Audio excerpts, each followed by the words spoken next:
All right, well, it's time to take a look now at what is grabbing headlines in the world press. Solange Moujon is here with us for that. Solange, you're starting off with the upcoming talks between Ursula von der Leyen and Rishi Sunak. How is the British press covering this? Well, the upcoming meeting is on nearly all of the British papers this morning, as we see in this mashup. Papers like Metro, The Guardian, The Eye, they all explain that this new Northern Ireland protocol could make trade easier, as it would include a fast track or green lanes for certain goods. But the divergent opinions of this still undisclosed deal, they are also present in the papers. As we see from the Daily Express, for example, it says that this is the best for Britain.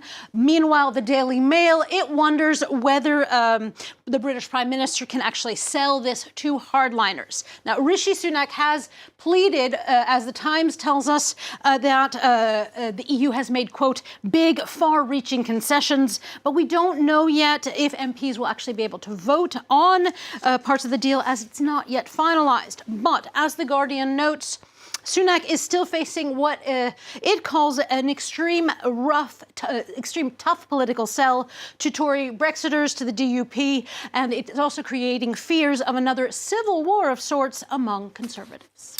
We'll change up gears a bit now and turn to the Italian press, Solange, see how they're reacting to the death of those dozens of migrants off the coast of Calabria. Yeah, for La Stampa, this was a massacre of the innocent, with many women and children among the dead. It says the sea was a cemetery with men, women, and children, with the men, women, and children who died being the victims of, quote, a cynical Europe.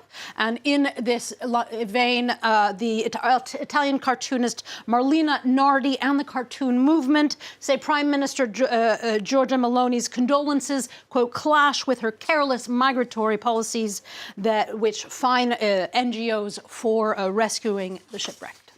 All right, Solange, you've selected a few articles about extremist views and racism. Yeah, Libération is looking into how some French police officers, they're actually choosing for their uniforms patches with thin blue lines on them. And this is not insignificant because the patches are a nod to the American white nationalist group by the same name, the Thin Blue Line. Now, for the French Interior Ministry, nothing so far has been done about it.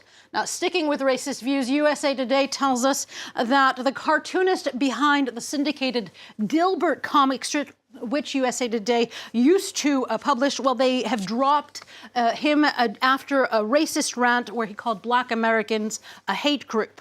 But unfortunately, the story does not stop there. Elon Musk, Reuters tells us, has weighed in again, saying that it's not the cartoonist, but the U.S. media, which is racist. He says it is racist against white people.